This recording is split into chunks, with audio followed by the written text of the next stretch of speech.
అంటే గాజు గ్లాసులు అయితే ప్రతి ఒక్కరింట్లో డెఫినెట్‌గా ఉండే ఉంటాయి అని అనుకుంటున్నాను. ఇప్పుడు వీటినైతే మనం వాడట్లేదు కదా! ఇవైతే ఓల్డ్ ఫ్యాషన్ అయిపోయినాయి. ఇప్పుడు ట్రెండీగా డిఫరెంట్ షేప్స్‌లో వస్తున్నాయి. వాటినే వాడుతున్నాం. ఇంకా వీటినైతే అలా షోకేస్‌లోనే ఉంచేస్తున్నాం. సో, వీటిని రీయూజ్ చేసే ఐడియా అనమాట దానికోసం. చాలా సింపుల్ అనమాట. ఏం లేదు. నేను ఇక్కడ సాక్సులు తీసుకున్నాను. సాక్సులు అంటే పిల్లలు వేసుకునే సాక్సులు ఉంటాయి కదా! ఒక్కొక్కసారి ఒకటి పోతే ఇంకొకటి అలానే ఉంచేస్తాం కదా! అలాంటి వాటిని పడవేయకుండా ఇలాగ సింగిల్‌గా ఉన్నా సరే మనకు కావాల్సిన సింగిల్ పీసేననమాట. సింగిల్‌గా ఉన్న వాటిని సింపుల్‌గా గ్లాస్‌ని బోర్లించేసి ఈ సాక్స్‌ని వేసేసి ఇంకా ఎక్స్‌ట్రా ఉన్న దాన్ని లోపలికి ఇలా నెట్టేసామనుకోండి చక్కగా మనకి ఒక ఆర్గనైజర్ రెడీ అయిపోతుంది.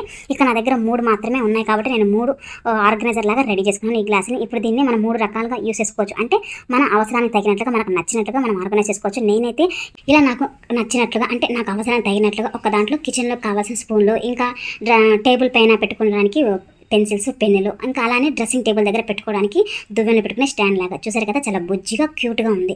ఒకవేళ ఇది చూసారు కదా! ఇక నేను కింద పడేసాను. ఇలా మనం పడవేసినా సరే ఆ గాజు గ్లాస్‌కి దెబ్బ అనేది తగలదు. ఎందుకంటే సాక్స్‌తో ఉంటుంది కాబట్టి. సో, తప్పకుండా ట్రై చేయండి. మీ ఇంట్లో కూడా డెఫినెట్‌గా ఇలాంటి గాజు సీసాలు తప్పకుండా ఉంటూనే ఉంటాయి కాబట్టి ఇలా కొత్తగా రీయూజ్ చేసి చూడండి. చాలా యూజ్‌ఫుల్‌గా ఉంటుంది.